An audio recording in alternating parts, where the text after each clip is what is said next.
Thank you for being here today. I have been traveling the last 2 weeks, as some of you know, and have not been able to be here live, so it's good to be back.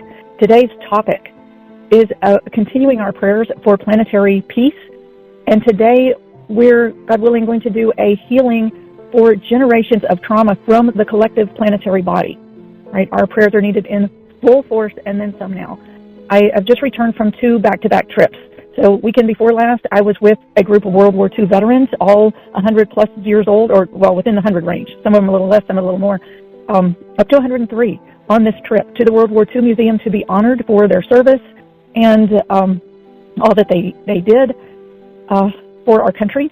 And what they went through was sheer hell, and they deserved the honors that they received and more. So it was a beautiful time of being with them and hearing some of their stories about how they got into the war, how, that was the time of a draft, and some of them, went because they wanted to, others not.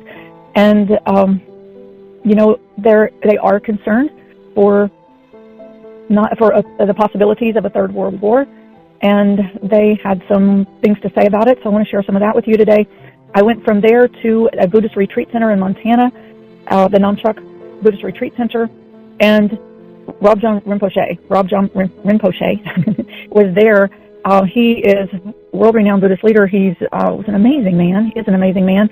And he was there to bless the opening of the facility and to bless the land where, the facility is going to be expanding, and all that's happening there. The Buddhist leaders are actively praying for peace to prevent a third world war.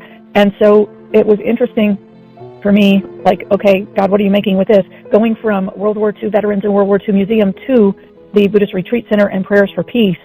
And, I just was trying to take in as much information as I could and then let it process in this body, mind, spirit. And one of the things that I really came away with was just the generations of trauma. And then I came out of those out of that Buddhist Retreat Center, had no access to television or anything while I was in there, and learned about what was happening in Jerusalem between the Israeli government and the military and the Palestinians. And it's heartbreaking. Again, that particular conflict, I know people will say, it goes back centuries, the conflict between the Muslims and the Jews, but between the Israeli government and the Palestinian people in that region, that started after World War II, just at the end of World War II, when the Jewish people needed a place to go from Germany, when they couldn't go back to Germany. And so they needed the homeland, and the Zionist movement was something that was in place years before that to return that homeland to the Jews. But for meanwhile, that land had been home to Palestinians. It had been Palestinian land. So in order to do that, they had to displace the Palestinians, and their homes were bulldozed, and they were put into these highly open-air concentration camps of Gaza and West Bank, and their land was taken from them. So it was, this particular conflict began at that time. So here we have decades and generations of trauma. My grandfather fought in World War I, and then my father drafted in World War II. And since then, this Israeli-Palestinian conflict that's been going on since the end of that war. And it just, processing this information is just generations and generations and generations of shock waves of trauma sent around the globe from the world wars and this ongoing conflict. It permeates. It's like the energy body, if you think of the planet as one body, which it is. And we are in this body. We're not on this body. We are in this body. We are a part of the ecosystem of the earth. We are part of the collective consciousness of the planetary body. And the consciousness of this body is infused with generations and generations of trauma. And there are shock waves that are reverberating around through the energy body of our planet that continue to just ripple waves of trauma through the collective consciousness. And each of us individually, through our lineage, carries generational trauma. There was a study done at Emory University that studied mice, and they induced a literal shock trauma to these mice. They would give them a scent that they were attracted to, and they would go after it. It was food, and they would go after it to the food, and just when they approached it, they would give them a shock. And they did this to the point where then all the mice had to do was to smell that food, and their bodies would have the response of the trauma just from the smell of the food without the shock. And then they bred the male and the female with trauma victims and non-trauma victims, And through generations, I think it was up to 13 generations, that the offspring still would smell the food and experience the shock that their ancestors had had.